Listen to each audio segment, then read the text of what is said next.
Well, in this chapter 6 of the Mother, what we have done till now is to try and understand the description given by Sri Aurobindo about the four aspects, four powers and personalities of the Mother. We have seen in detail these magnificent descriptions,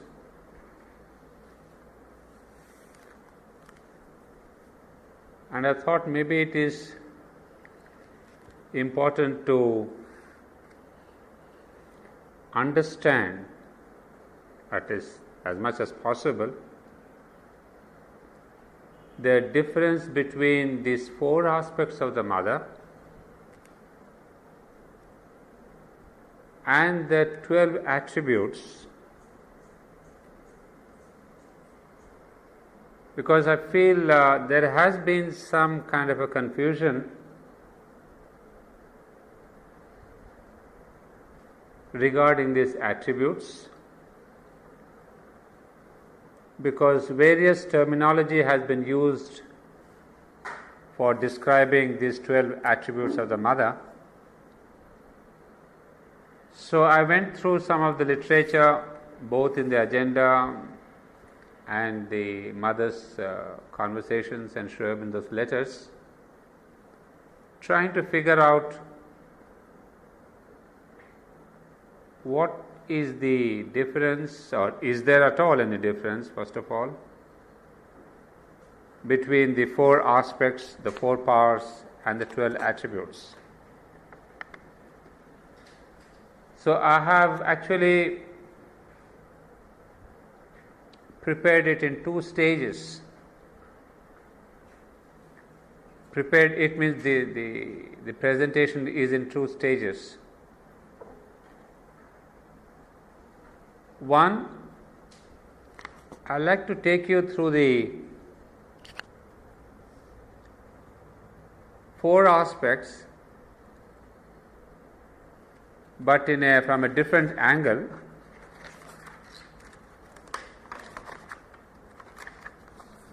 I will be basing myself first on the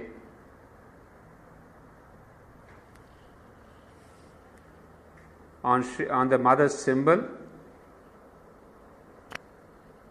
the four aspects of the Mother's symbol.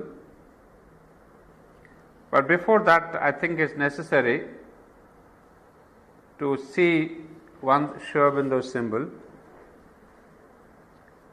because then that is how we can connect and try to understand in a better way the Mother symbol too. Well, all of us know this, but it just as an introduction that I brought in the symbolism of Sri Aurobindo's symbol here, or the meaning of Sri Aurobindo's symbol.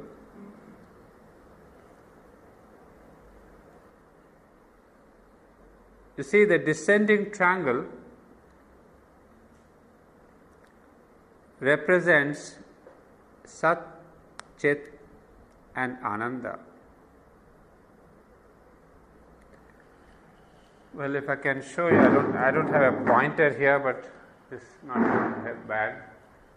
It is this way: Sat, Chit and Ananda.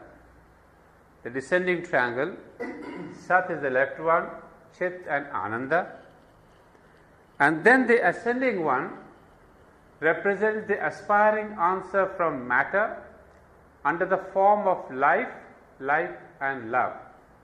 So we have here life, light and love. You can see the correspondence between love and Ananda, and life and Sat, and light and Chit, because that's precisely the correspondence between Satchidananda, Sat, Chit and Ananda, and the ascending triangle of light, love and life, light and love. And of course, the juncture of both the central square, is the perfect manifestation having at its center the avatar of the Supreme, the lotus. The water inside the square represents the multiplicity, the creation. Of course, I don't want to enter into too many details. We will see the mother symbol, but here you have a kind of, if I can say, the entire philosophy of Sri Aurobindo. You have the philosophy of involution, the philosophy of evolution, and then how there is a manifestation of the avatar from stage to stage. And then this question of multiplicity and the creation is also very important, because in Sri Aurobindo as well as in the Vedas and the Upanishads, the manifestation is a form of the Brahman himself, or the form of Satchidananda. So here, it's an extraordinary symbol to see that we have both the upper hemisphere, the lower hemisphere, the multiplicity, and the one who really combines and joins and puts the whole thing together is the avatar himself. That is the role of the avatar, that who, as we have seen in the very first paragraph of this book, The Mother, where, if you remember, Sri Aurobindo writes here, there are two powers that alone can effect in their conjunction the great and difficult thing, which is the aim of our endeavor, a fixed and unfailing aspiration that calls from below, light, love, life, light and love, and a supreme grace from above that answers. But you see, when we say a supreme grace that answers, it is not an impersonal power or a force. There is a personality, there is a being, there is a manifestation, there is a form. And that form, that manifestation is called the avatar. So it is not that when we pray to the divine, it's an impersonal force that comes down. There could be. But time and again, it is the avatar, the descent of the divine himself, who really comes to combine, to conjoin the two, the evolution and the involution. In fact, that is one of the crux philosophies or the concepts of Indian philosophy, the philosophy of the avatar. Without him, I would say Indian philosophy doesn't stand ground. It becomes too vague. It hardly has any kind of a evolutionary or a meaningful substance to life.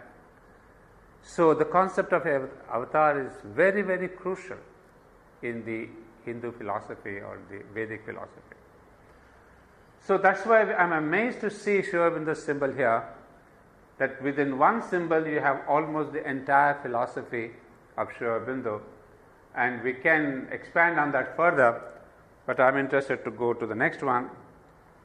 Because here, if you remember the word here, what the mother has written here, the lotus, having at its center the avatar of the Supreme, the lotus, and very interestingly, here she would say,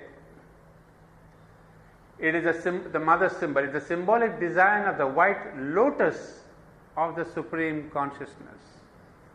With the Mahashakti, the form of the mother as universal creation, at the center in her four aspects and 12 attributes. So please remember the word lotus, and that's what is this. So it's a kind of a thing, Sri Aurobindo's symbol you are seeing from a side, as if you see the lotus form and the petals and the leaves. Mother's is a kind of an aerial view of the same lotus. So you see, it's extremely interesting to see that this symbol is essentially the same as that of the Sri Aurobindo's lotus. So we have here, as we have seen, she says it is a symbolic design of the white lotus of the Supreme Consciousness. Now, what is the meaning given to us? Now, this is where I am going to concentrate. The central circle represents the divine consciousness. Okay? And I think all of you here, except I see maybe 2 new faces here, we have all gone through this chapter where we have seen what is the central divine consciousness, the Satchidananda, the Supreme. So, that is the divine consciousness. The 4 petals represent the 4 powers of the mother. Now, this central consciousness has a name, Aditi. So, although it is given as the divine consciousness, it is the Chit Shakti, the consciousness force. It is not the Satchidananda, it is the Chit Tapas, it is the consciousness force. Or as he writes here in the beginning, the one whom we adore as the mother is the consciousness force of the Supreme. So she is that Aditi representing in the middle. Now the 4 petals, of course, these are the 4 powers of the mother, and that's what we have studied till now in this chapter 6. Now what's interesting is the next line. The 12 petals, because it's a lotus, the mother calls these as the petals, represent the 12 powers of the mother. And that's where the whole confusion is set in.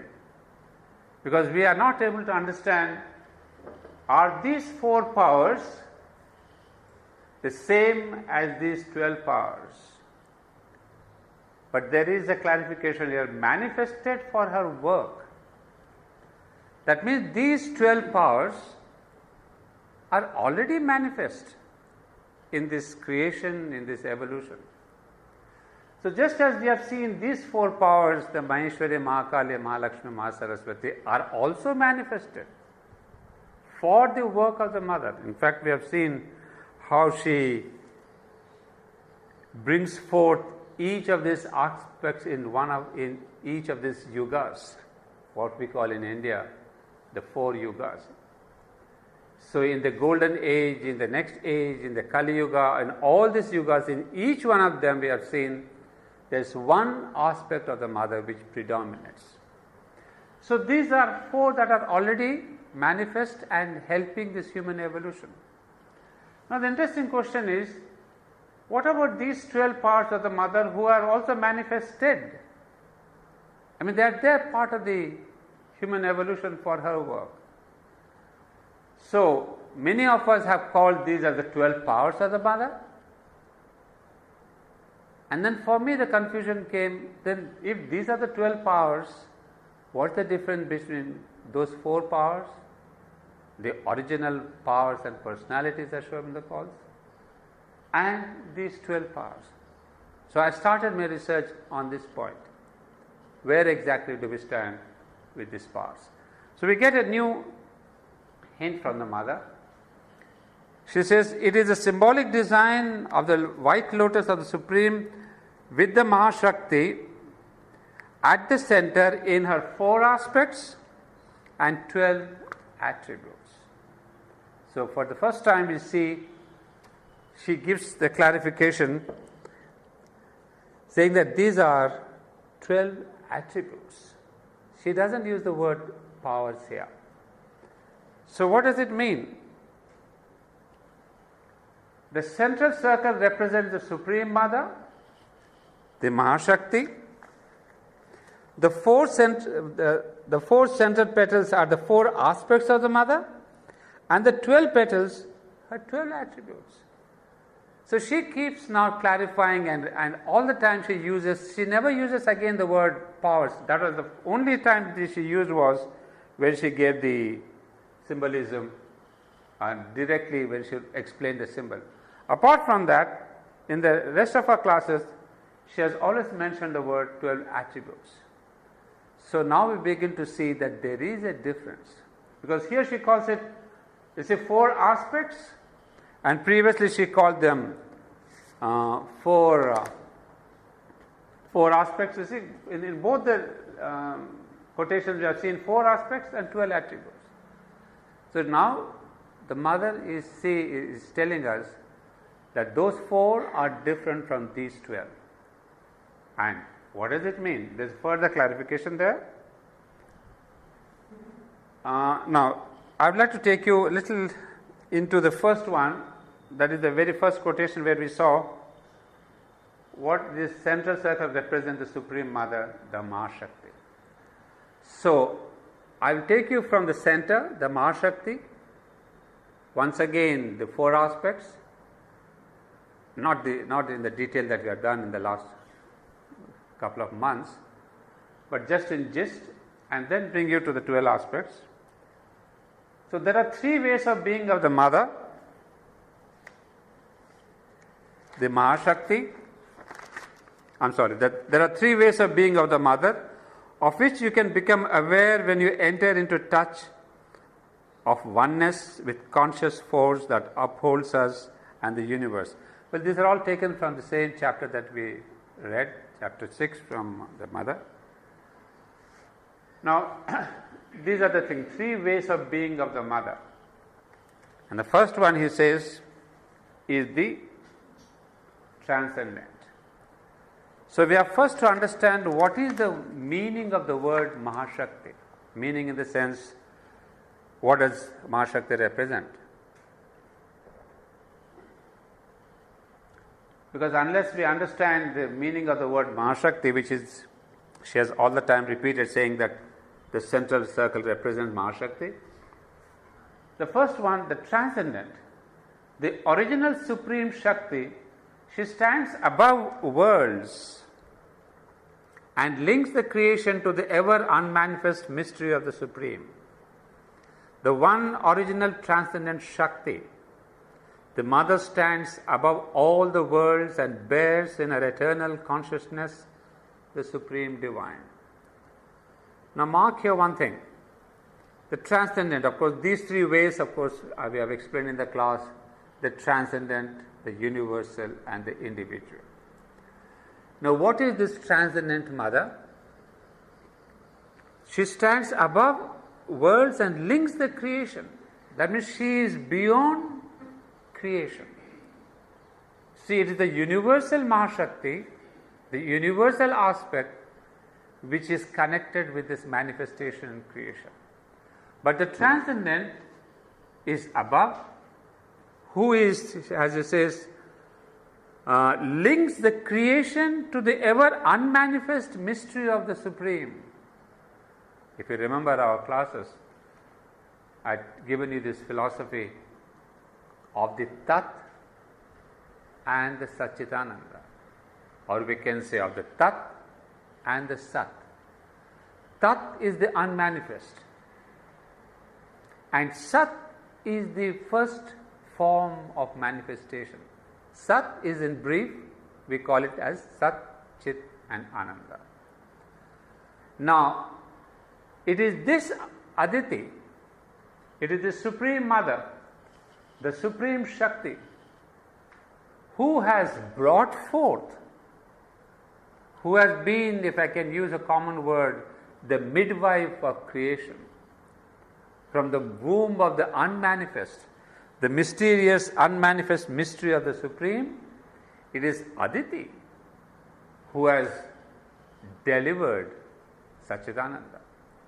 So she is the Supreme Mahashakti, the Supreme Shakti, and links the creation to the ever unmanifest. So that the Tat is always there, mystery of the Supreme. The one original transcendent Shakti, the mother stands above all the worlds and bears in her eternal consciousness the Supreme Divine. You see, the word bears is a very beautiful word. It sustains, it's like there is the womb. So the Aditi is the womb of the birth of Satchidananda itself. So she is that creatrix, or the word that Aurobindo uses later on in some other context is, she is the mediatrix, the one who connects the unmanifest mystery with the manifested creation. So this is a mediatrix, she is the creatrix, and she bears in her eternal consciousness the Supreme Divine. Now she is the transcendent. The Supreme is manifest in her forever as the everlasting Satchidananda, manifested through her in the worlds as the one and dual consciousness of Ishvara Shakti and the dual principle of Purusha Prakriti, embodied by her in the worlds and the planes and the gods and their energies, and figured because of her as all that is in the known worlds and in unknown others. Well, as I said, I will not take you into detail because we have done this in the class, but I would like to give you a bit of background before we come to the 12 attributes. Now, this transcendent, the Supreme is manifest in her. That's what I was telling you. She is the womb of creation, the womb who has brought forth the unmanifest. So, the Supreme is manifest in her forever as the everlasting Satchidananda. So, it is this Aditi who is the cause of manifestation. Had not Aditi brought forth the mysterious Tat, even Satchidananda would not have had the form. So you see the beautiful sentence here. And so it is Supreme, the Supreme is manifest in her, the Supreme is the Tat here, is manifest in her forever as the everlasting Satchidananda. The Supreme Tat manifests through her as Satchidananda, manifested through her in the worlds as the one and dual consciousness of Ishvara Shakti. Well, that's the second part, that's more philosophic, and I will not enter there. It's not directly related. I'm interested only in the first part.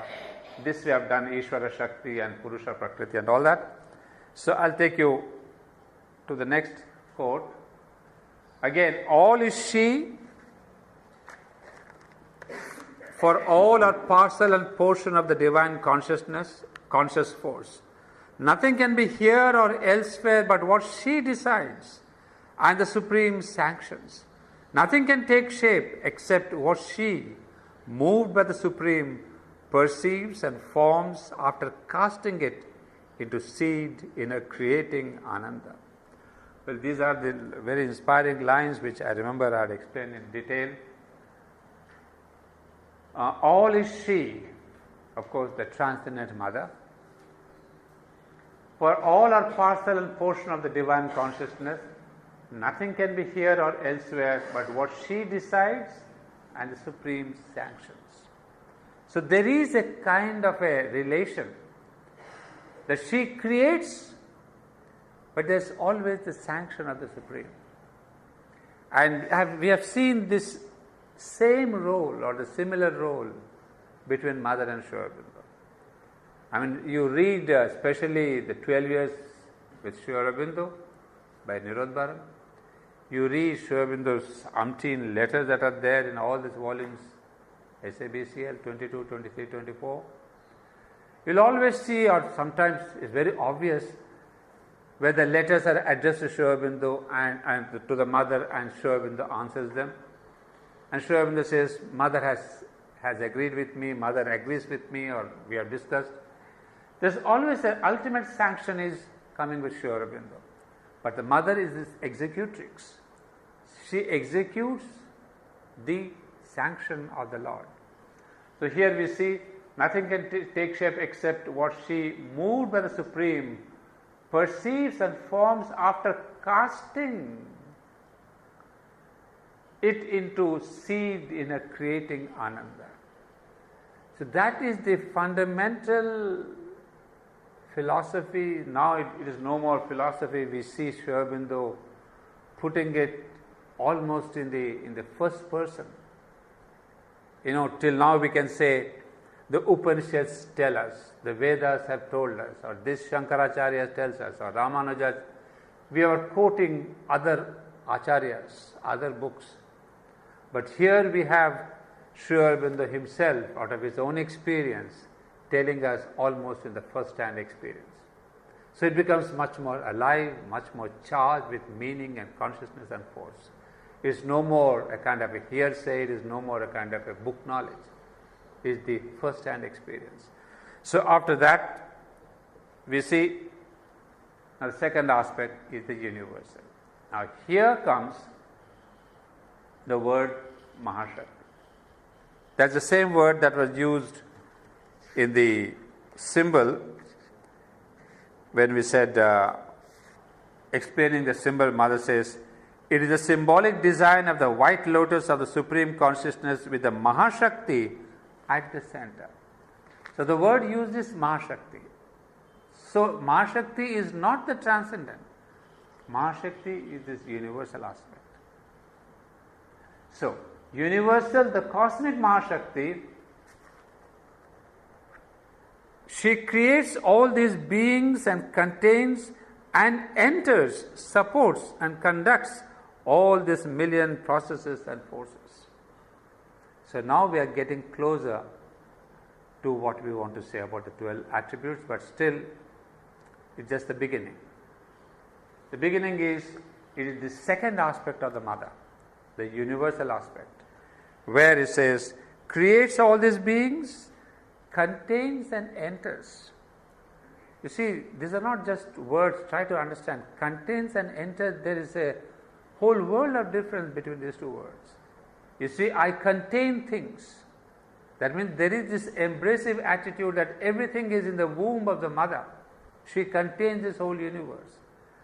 And there is another meaning, she enters into each one of them.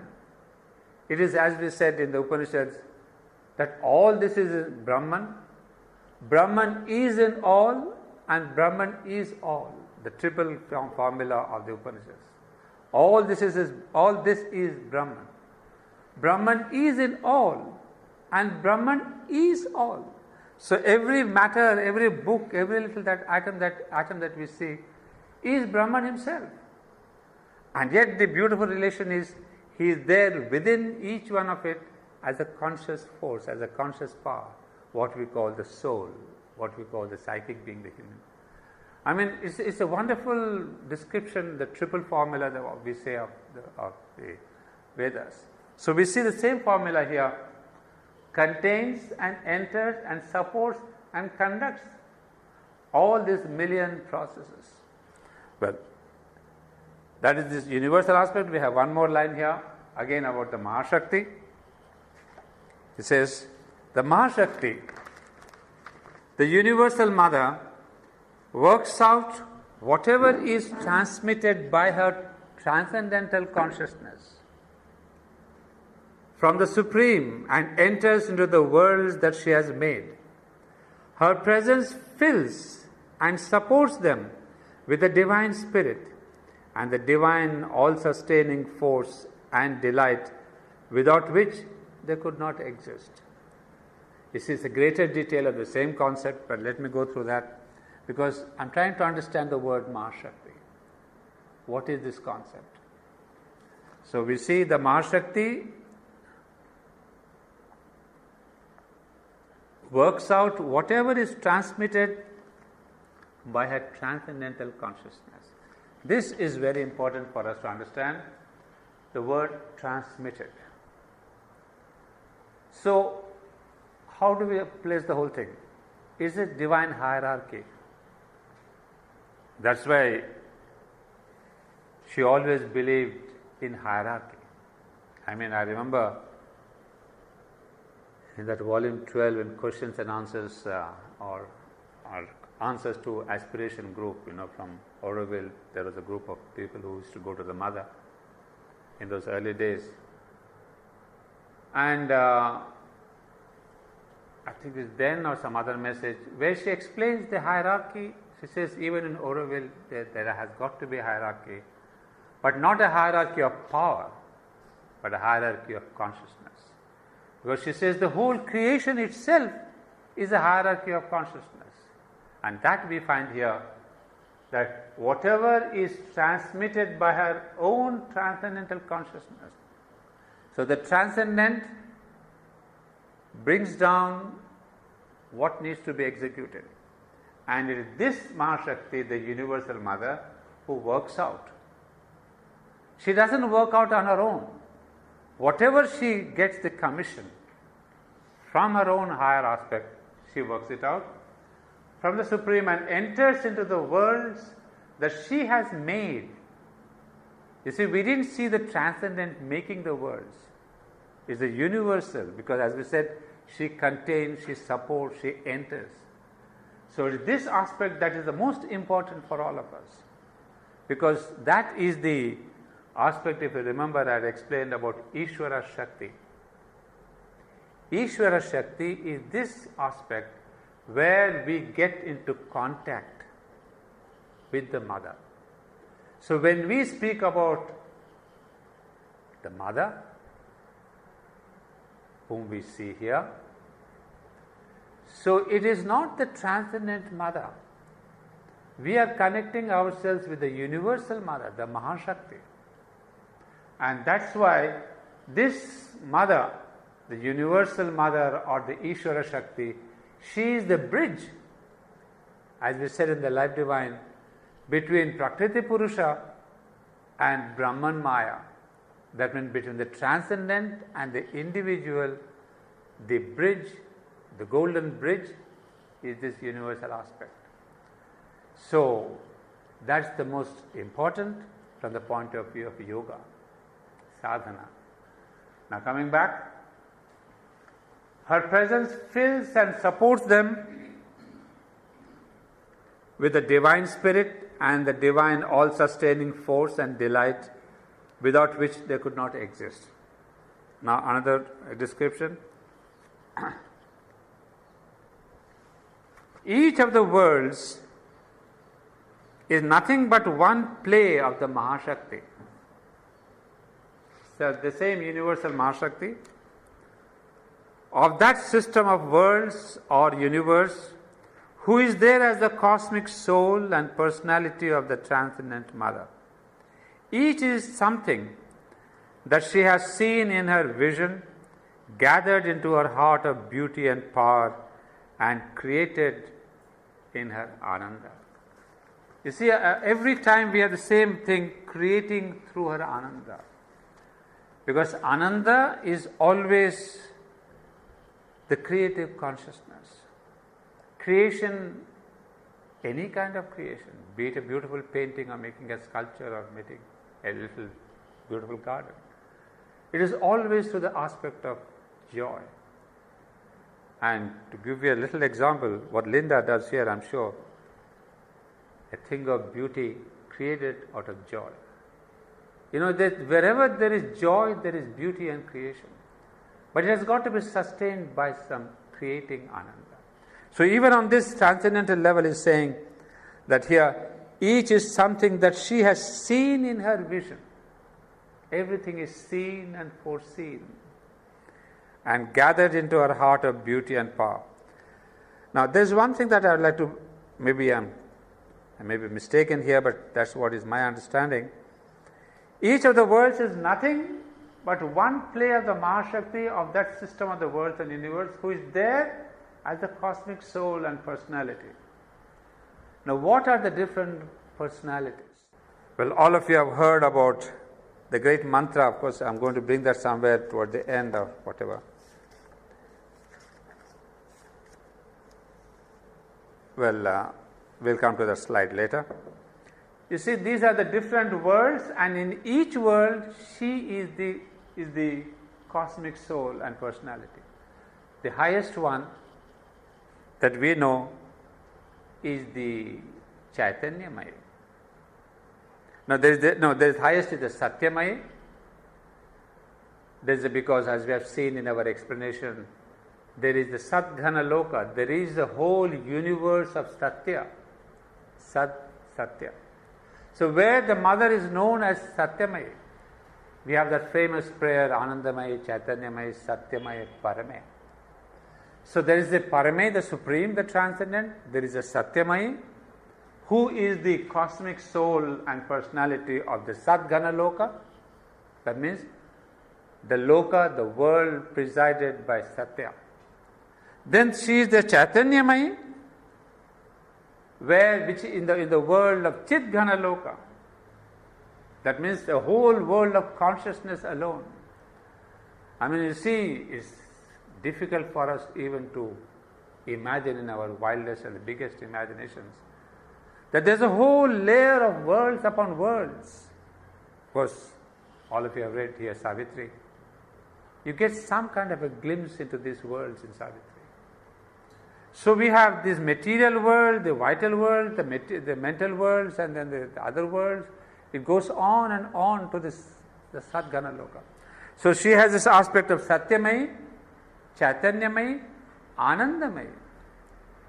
So there is this Ananda Loka. And then below that is the Vijnanamai, the supramental Mahashakti.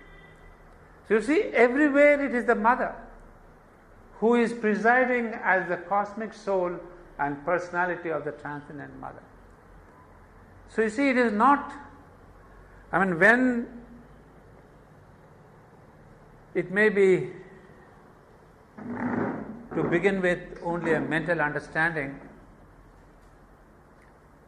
but even to have this kind of a understanding of who this mother is, that she is all this, Satyamai, Chaitanyamai, Anandamai, Vijnanamai. And then lower down we have other levels. And lower down we have those four aspects: Maheshwari, Mahakali, Mahalakshmi and Mahasaraswati. So you can see she is covering all the universes and she is the center of each of these universes. So when I kind of try to understand and see that this photograph that we see, we will come to that individual aspect. It stuns your imagination, it freezes your thinking. That is this the mother about whom we are speaking? Is this the mother whom we are bringing into our controversies, into our all kinds of discussions and debates, and she is right and I am right, she is old, she is nothing? I stopped thinking. You may say, I am not realized. Of course not. But I believe in Sri Aurobindo, absolutely, every comma that he has written. And in my faith, if I understand that this is the mother, my head bows down, my body bows down, and that's what we call in India the Shashtanga Pranam. You cannot just do a namaskar and say, Ma, I love you. You have to do the pranam with your whole body. That is the ultimate symbol of your absolute surrender. When you are Mata, you will put your head down, you put your vital down, you put your body down and say, Lord, I am at thy feet. Because that was the symbol, or that was the meaning of our pranam to the mother. Of course, I've told you many a time that even this pranam, even this surrender grows. When I was doing pranam in the 1960s, definitely I did not have this kind of an understanding of the mother. And in fact, just today I was reading somewhere, it's extraordinary, the mother explaining that even this surrender is, this is not the exact word, but try to understand. She says, as you become more and more perfect in a thing by doing it physically, repeatedly, it may be gymnastics, it may be anything. She says, even the spirituality by doing it, daily you go to samadhi by doing. You have to go to the Thursday and Sunday meditation, you have to do it. You don't go to the gym and say, I'll do it only on Monday and then I'll not do it on Wednesday and Thursday. You have to do it every day, then only your body is fine. You have to walk a mile, an hour every day by doing it. So I was aghast to see where the mother emphasizes, even the spirituality you have to do. Even then, she was actually explaining the whole thing in the context of reading. He says, you have to read Sri Aurobindo, you have to read the mother, you have to read Savitri every day.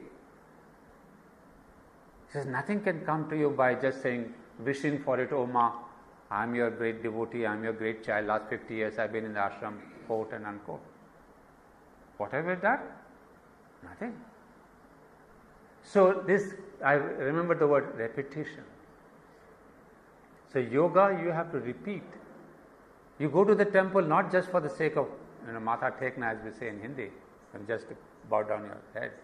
Even that is required. So similarly we see here that when we see this question of the transcendent mother, I remember now who is this mother.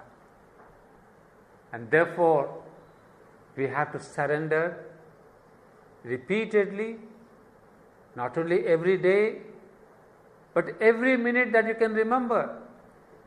Because it's only by repeating that you get to know it. And of course, body knows it only by repetition. Body cannot know a thing just by mental knowledge. You ask my wife, she doesn't know how to do the mobile. You explain to her 10 times, she will not know. But once she does it, with her finger she presses this and that. The body knows by doing it itself, it's not the mental knowledge. So you can know swimming only by really jumping into the water and doing it. So that is why I suppose mother struggled in her transformation. It is not just a wishful thinking that she had a super mind in 1956, she could have done wonders. She could have. But the body says, no, I'm sorry.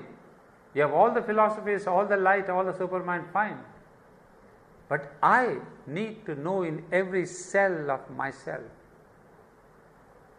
So that is the tremendous work that she did in a cell by cell. So if that is the mother about whom we are speaking, I would at the point of time say, can we dare speak of her? Why should the mind interfere, pull her down to the mental level and try to understand?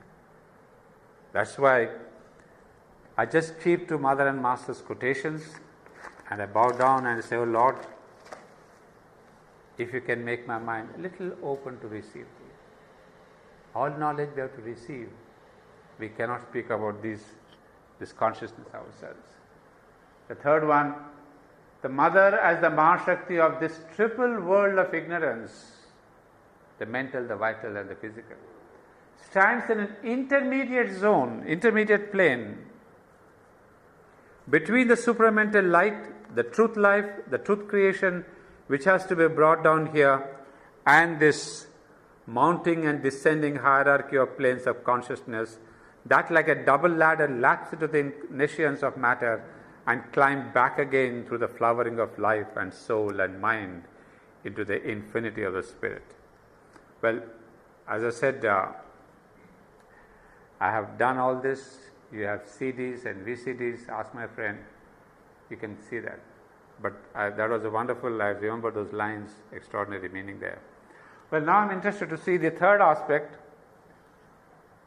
The individual, she embodies the power of these two vaster ways of her existence, makes them living and near to us, and mediates between the human personality and the divine nature. You see, this is the holocaust of the Supreme, that this individual mother embodies the power of these two vaster ways of her. Remember the word of her own existence is not just a general existence. But the beauty is she embodies the power of the transcendental and the universal. So if we really sit in front of this mother, the photograph we have, if we can feel her pulsation, if you can really touch her feet and say, Mother, I don't think you need to say anything, just call the word Mother. I mean, it's like a zoom, You touch this feet here, you're touching that Brahman there. You touch her feet here, you are touching that Aditi there. Because she is the embodiment. Embodiment means one who has taken a body. She is not just a bird. Mother is not just a bird. Is not Mirra Alfasa. She has taken a body. That means that transcendent, that universal has come down into this littleness, as he puts it here, makes them living and near to us. So sweet. Makes them, the transcendent and the universal, they are made near to us. Otherwise, how much can we touch the transcendent? And even this near to us, how many of us are near to her? She has walked in the playground, she has walked the Pondicherry street, she has walked the ashram, she has walked. But today we walk on the same ground, the same playground, the same place, the same ashram, the same rooms. But she has come near to us, but have we gone to near to her? Have we gone? That's the whole tragedy. And look at Aurobindo, he says, she mediates between the human personality and the divine nature of the Supreme. And then the mother not only governs all from above, but she descends into this lesser triple universe. But personally too, she has stooped to descend here into the darkness. The word is stooped. All of you know the word stoop. She has stooped, she has come down, she has bent, she has really formalized, embodied herself. And you see that, this was magnificent. Some of you will recollect what it means. But personally too, she has stooped to descend here into the darkness. Into the darkness, that she may lead it to the light. Into the falsehood and error, that she may convert it to the truth. Into this depth, that she may turn it to God-like light. Into this world pain and its obstinate sorrow and suffering, that she may end it in the transforming ecstasy of her sublime Ananda. And Aurobindo writing this in the Mother, this is nothing else but the same old, million years old Vedanta. Asato ma sadgamaya, tamaso ma jyotirgamaya, mrityor ma amritam gamaya. And this is not there in the Vedas, and Aurobindo adds this. This is dukkher ma anandam gamaya. Take us from the world pain to the sublime Ananda. So Aurobindo, as he has written a Gayatri Savitri mantra, he has rewritten that Vedic mantra, that Vedic chant, the mantra. And I think you Aurobindonians, you must chant this now. Asato ma sadgamaya is an old thing. Gayatri mantra is an old thing. This is the supramental power now. You translate, you know your Sanskrit, that dukkher ma anandam gamaya. Without that, it's incomplete. What is the use of all these three? We have darkness and light, and death and truth, and death and life, falsehood and truth. But you and me, we are concerned with this pain, the body pain, the sorrow and the suffering. And the Mother came to transform that sublime, put back that Ananda. That is why we used to call her Dusmaya, Madhumayama. So she is that sweetness, that Ananda. You see, she was the closest as Anandamaya to us, Madhumayama. So this is the beauty there, and this is the real work of the Mother. Please remember, let us not have a consciousness too localized, too personalized. For me to think that she is here to make an ashram, to build an Aurobindo, no way. She is here to do this. Personally too, she has stooped to descend here into the darkness that she may lead it to the light. This whole creation, this whole earth, this whole manifestation, that the first falsehood which had, the first four emanations, which had brought in the darkness and the error and the death and the untruth and the pain, she has come to take it back. And all these centuries and millennia, she did it from above. But this time she says, I will go myself down upon earth in a body, so that I can do this work, taking the whole thing on my own body. So all your agenda, all your explanation is only but this. How much she struggles for falsehood, for truth. Every time she says, concentrate only on truth. I mean, the amount of times you will see, she says, truth. Cling to truth. When you go to that, on that staircase towards mother's room and Aurobindo room, on the left she has a very huge, now I don't know if it's still there, but she has just one message, cling to truth. And recently I told my students in the higher course, in the knowledge students of the ashram, a message given by Nolinida, who told one of the guardians, the boarding hostel guardians in the ashram, she said, teach your children to love only truth. She says, what is truth? Each will have his or her own truth. But let them love only truth. He didn't say let them not tell a lie. Don't tell them you should tell the truth. You should not lie. Love the truth. Pursue truth. And then she says, if you begin to love truth, you or the young children will find, are bound to find their own truth. You see the democracy in that? You see the flexibility? He doesn't say, tell your children to love only mother and Aurobindo. Because that could ultimately might bring some kind of a reaction in the students. And it often happens. So he used a beautiful word, love the truth. For you and me, at least for me, I can speak, I have found the truth in them. So for me there is no doubt. But I found it myself. So the word is truth. But all this is the Vedantic truth. And now we come to the last one. In a deep and great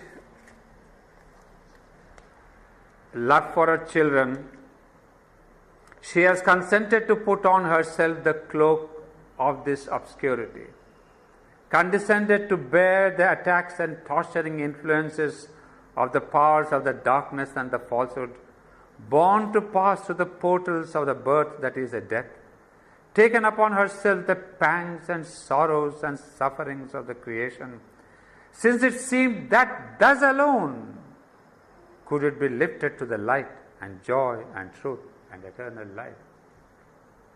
That taken upon herself the pangs and sorrows, since it seemed that thus alone could it be lifted to the light. All of you remember somebody did that on the cross. That thus alone, taking the sorrows and suffering, that Christ said, I will save mankind. So every avatar had to go through that, knowing fully well that this humanity cannot stand us. Savitri, book 6, there are hundreds of lines where mankind, it has become a business of mankind to torture our own saviors. Every savior has been tortured, has been hung, has been put on the cross, has been insulted. And even till today, the same tendency is on. To insult our own saviors, to insult, to pull down our own saviors. It's the common human consciousness. We have not changed. Avatars have come and gone, but we have put each of them on the cross in one manner or the other. But the Lord Christ said, Lord, forgive them, for they know not what they are doing. That's the Christ. That's what Sri Aurobindo, that's what is mother. We may be betraying them, we may be putting them on the cross, but I'm sure I can hear the words saying, forgive them for they know not what they are doing. So this is our human common history. But here you see, taken upon herself the pangs and sorrows and sufferings of the creation. Maybe we are too close to the lives of Mother and Sri Aurobindo. I have seen her in the physical, I have touched her body. She has touched my head. I mean, time-wise, space-wise, consciousness-wise, we are too close. But when history comes, let 1,000 years pass, and you'll know the meaning of this. What are the pangs and sorrows and sufferings of the creation that she bore upon herself? I mean, for us, it's too difficult to even to understand this. And the last one we see here, that's what is the summary of what I've been telling. Om Anandamayi Chaitanyamayi Satyamayi Parame. Om Anandamayi Chaitanyamayi Satyamayi Parame. The last two words in the English transliteration of this mantra have been added by the mother as they were not written by Sri Aurobindo in the original. And what a magnificent mantra is this. You have Sri Aurobindo's signature, you have the mantra of the mother in the three levels. Ananda Mayi is the first one. She is the lowest and the closest and the nearest and the sweetest and the Madhumayama. So we call this first the Anandamayi. We did not say first, he did not write first the Satyamayi, because in the order of the hierarchy of the worlds, Ananda Loka is the closest to us. After the Vijnanamayi, the supramental, there is the Ananda. Then comes the Chaitanya Loka, then comes the Satya Loka. And this is what is beautiful here, Satyamayi Parame. I mean, people may say Sri Aurobindo forgot, Sri Aurobindo left it incomplete, all that the researchers might tell us, it doesn't interest me. What interests me is this beautiful double message, both of them writing in their own hand and Sri Aurobindo giving it as a signature. So that is the mantra, the Supreme Mother, a mantra that people have put to tune, have sung, have prayed. But can it become the mantra of our own transformation? That's what we will see. Now after that, of course, are the four great aspects, which I will take up only in our next class. Because as I said, I've got two parts to my presentation. The first part is only the central circle, the Aditi, the Mahashakti, and what does it mean to have these four aspects of the mother. The three levels, the transcendental, the universal and the individual. Because it is only when we understand this that we'll understand now these four aspects, which I will not take much time, because these are the four aspects that we have really gone in great detail. But in my presentation, I had to bring it in to make it a full body thing. I didn't want to miss this. But in our explanation, I will not delve much on these points. We'll go straight to the 12 aspects or the 12 attributes or the 12 qualities. What do they signify?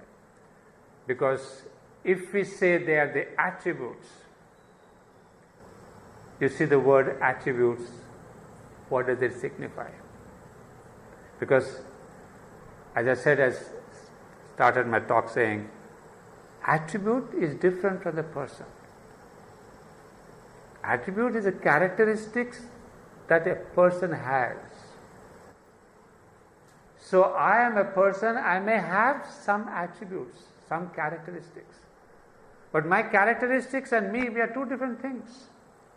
I can have one characteristic at one time, I can close this characteristic and show another one. So that means these are the qualities that I possess. As we said in the Gita, the Sattva and the Rajas and the Tamas. These are qualities that I have at one time or the other. But me as a being, I am different. I am above them. So now slowly I can see the differentiation coming in between the attributes of the Divine Mother and the four personalities of the Divine Mother and the triple status of the Divine Mother. So I brought you down from the triple status. I'll take you through the four aspects just en passant, and then we'll deal with the 12 attributes in our next class. So I think it's a very long thing, but as I said, next class, I think Mala request you to give us the same hall, the same thing. Yeah, because there will be one more presentation. After that, we'll go back.